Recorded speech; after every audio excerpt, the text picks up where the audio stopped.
അസ്സലാമു അലൈക്കും സഹോദരങ്ങളെ, വളരെയേറെ സന്തോഷം തോന്നിയ മനസ്സിന് വല്ലാത്തൊരു റാഹി തന്നൊരു വീഡിയോ കാണുകയുണ്ടായി. എന്താണെന്ന് വെച്ചാൽ, നമുക്കറിയാം മുസ്ലിം സമുദായത്തിന് ഏറ്റവും വലിയ സന്തോഷവും മറ്റു കാര്യങ്ങളൊക്കെ ഉള്ളതാണ് പരിശുദ്ധമായ ഹജ്ജ് അല്ലെങ്കിൽ ഉംറ നിർവഹിക്കാൻ വേണ്ടി മക്കയിലേക്ക് പോവുക. അത് പോകുന്നവരെയൊക്കെ ആശീർവദിച്ച് സന്തോഷം പങ്കിട്ട് കെട്ടിപ്പിടിച്ച് കയക്കുമ്പോൾ അത് മുസ്ലിമുകൾ മാത്രമല്ല, ഹൈന്ദവരായ ആൾക്കാരും മറ്റ് ആൾക്കാരും ഒക്കെയും അവരെ കൈപിടിക്കുകയും കെട്ടിപ്പിടിക്കുകയും ഒക്കെ ചെയ്യാറുണ്ട്. അതുപോലെ ഞാനിപ്പോ കണ്ടൊരു വീഡിയോ വളരെയേറെ സന്തോഷം തന്നു.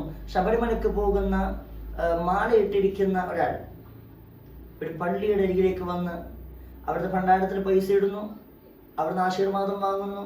തിരിച്ചു പോകുമ്പോൾ പള്ളിയിലേക്ക് നിസ്കരിക്കാൻ വരുന്ന ഒരാളിനെ അവിടെ കാണുമ്പോൾ കെട്ടിപ്പിടിക്കുന്നു, അവർ കൈയൊക്കെ കൊടുത്ത് കെട്ടിപ്പിടിച്ച് യാത്ര അയക്കുന്നു. എന്ത് നല്ല രസമല്ലേ ഈ ഒരു മതസൗഹാർദ്ദം എന്ന് പറയുന്നത്. ശബരിമലക്ക് പോകുന്ന ഒരുപാട് പേർ ഒന്നിച്ചു പോകുന്ന സമയത്ത് അവിടെ വഴിയോരത്ത് നാരങ്ങ വെള്ളവും മറ്റുമൊക്കെ വെച്ച് കാത്തു നിൽക്കുന്ന SKSF കുട്ടികളെ ഞാൻ കണ്ടിട്ടുണ്ട്. അതേപോലെ തന്നെ ഒരു മഹല്ല് നിവാസികള് അവിടെ നിന്ന് പോകുന്ന ആൾക്കാർക്ക് അവർക്ക് യാത്രയപ്പ് കൊടുക്കുകയാണ്. ഇതേപോലെ മറ്റൊരിടത്ത് കാണുകയുണ്ടായി, ഹജ്ജിന് പോകുന്നവരെ അമ്പല കമ്മിറ്റി അവർക്ക് യാത്ര കൊടുക്കുന്നു. എത്ര സന്തോഷമാണ്, എന്തൊരു സുന്ദരമാണ്. നിങ്ങൾ ചിന്തിച്ചു നോക്കിയേ, എല്ലാ ഈ ഇന്ത്യൻ രാജ്യത്ത് മുഴുവൻ ഇങ്ങനെ തന്നെ ആയിരുന്നെങ്കിൽ എത്ര സന്തോഷമുണ്ടാകും അല്ലെ? ഇത് പറയുമ്പോൾ തന്നെ അഭിമാനം വരിക. പക്ഷെ ഇതിനിടയിലും ഇതൊക്കെ വളരെ ചുരുക്കമായി മാറി. ഇതിനിടയിലും വർഗീയത കുത്തി നടക്കുന്ന മുസ്ലിം നാമധാരികളുണ്ട്, ഹൈന്ദവ നാമധാരികൾ. അവിടെയൊന്നും ഞാൻ ഹിന്ദുവാണെന്ന് പറയില്ല, മുസ്ലിം ആണെന്ന് പറയില്ല, ക്രിസ്ത്യാനിയാണെന്ന് പറയില്ല. അവിടൊന്നും മുസ്ലിമിന്റെ ലേബലിലല്ല, ഹിന്ദുവിന്റെ ലേബലിലല്ല.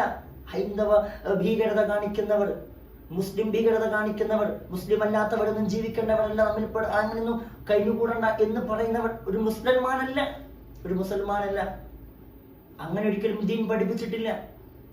കാരണം നിന്റെ ഉമ്മ അല്ലെങ്കിൽ അമ്മ ഇസ്ലാം പഠിപ്പിക്കുന്നത്, നീ ഒരു മുസ്ലിം ആയിട്ടുണ്ടെങ്കിൽ നിന്റെ അമ്മ ഉണ്ടാവുമല്ലോ, ആ അമ്മ തന്നെയാ. ആ അമ്മ മരിക്കുന്നത് വരെ പൊന്നുപോലെ നോക്കാൻ നീ ബാധ്യസ്ഥനാണ്. അത് അമ്മ ഹിന്ദുവാണ്, ഇനി എനിക്ക് ഒരു ഉത്തരവാദിത്വമില്ല, വിട്ടേക്കണം എന്നല്ല ദീൻ പഠിപ്പിച്ചത്. അതുപോലെ ഒരു ബന്ധം ഞാനല്ലാത്തൊന്നും പാടില്ല എന്ന് തീരുമാനിക്കുന്നവർ അതൊരിക്കലും ആ മതത്തിന്റെ ലേബലിലല്ല. അങ്ങനെ ചിന്തിക്കുന്ന വർഗീയത കാണിക്കുന്നതായ ഒരുപാട് പേരുണ്ട്. ജയ് ശ്രീറാം വിളിക്കുക എന്ന് പറഞ്ഞ മക്കളെ അടിക്കുന്ന അല്ലെങ്കിൽ മറ്റുള്ളവരെ അടിക്കുന്ന, തൊപ്പിട്ടവനെ പിടിച്ച് തല്ലുന്നവർ, അവരൊന്നും ഒരിക്കലും ഹിന്ദുവല്ല. സനാതന ധർമ്മം നിലനിർത്താൻ എന്ന് പറഞ്ഞുകൊണ്ട് നടന്നു കളിക്കുന്ന, സ്വന്തം മാതാപിതാക്കളുടെ ഇടയിൽ നിന്നും പറിച്ചു കൊണ്ടുപോയി കെട്ടിച്ചു കൊണ്ടുപോകുന്നവർ. നിങ്ങൾ ചിന്തിച്ചു നോക്കിയേ, ഒരു യഥാർത്ഥ ഹിന്ദുവും അതിന് തുനിയുകയില്ല. കഴിഞ്ഞ ദിവസം ഞാൻ കണ്ടു, ഒരു മുസ്ലിം പെൺകുട്ടി തട്ടമൊക്കെ ചുറ്റിയിട്ട് അമ്പലത്തിൽ പോയിട്ട് ഇങ്ങനെ താലി കെട്ടുകയാണ്. താലി കെട്ടി കൊടുക്കാൻ കുറച്ച് ആൾക്കാരുണ്ട്, ആ ചെറുക്കന്റെ കൂട്ടുകാരും മറ്റു ബന്ധുക്കളും ഒക്കെ ഉണ്ട്. സനാതന ധർമ്മം എന്നാണ് എഴുതുന്നത്. എന്താണ് സനാതന ധർമ്മം? സനാതന ധർമ്മം എന്താണ് എന്ന് അറിയില്ല, അറിയാതെയാണ് എല്ലാം കൂട്ടിക്കൊച്ച് സനാതന ധർമ്മം. കാരണം മുസ്ലിം പെൺകുട്ടികൾ ഇവിടെ വന്നിട്ട് ഇവിടെ കെട്ടിച്ചു കൊടുക്കുന്നത് സനാതന ധർമ്മമാണ്.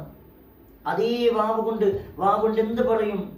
ഒരു ഹിന്ദു മതത്തിൽപ്പെട്ട ഒരു പെൺകുട്ടി ഒരു മുസൽമാന്റെ കൂടെ പോയി കഴിഞ്ഞാൽ ലവ് ജിഹാദ് എന്ന് പറയും. അത് സനാതന ധർമ്മമാവില്ല. ഈ രൂപത്തിലാണ്. പക്ഷെ ഈ ഇങ്ങനെ പറയുന്നവർ ഒരിക്കലും ആ മതത്തിൽപ്പെട്ടവരല്ല എന്നാണ് നമ്മൾ മനസ്സിലാക്കേണ്ടത്. ഇവരെയാണ് നമ്മൾ ഒറ്റപ്പെടുത്തേണ്ടത്, ഇവരെയാണ് നമ്മൾ മാറ്റി നിർത്തേണ്ടത്. അവരവരെ വഴിക്ക് വിട്ട് അവരെ ഒന്ന് മാറ്റി നിർത്തി അകറ്റിക്കൊണ്ടുപോയി കഴിഞ്ഞാൽ ആ മതത്തിനടിയിൽ നിന്നുകൊണ്ട് സഹോദര്യത്തോടെ സന്തോഷത്തോടു കൂടി നമുക്ക് ജീവിക്കാൻ പറ്റും. എത്ര സമാധാനം ഉണ്ടാകുമെന്ന് അറിയോ? അത് മനസ്സിലാക്കാൻ പറ്റാതെ പോകുന്നതാണ് ഈ കാലഘട്ടത്തിന്റെ ശാപം എന്ന് പറയുന്നത്. നാഥൻ കാത്തുരക്ഷിക്കട്ടെ.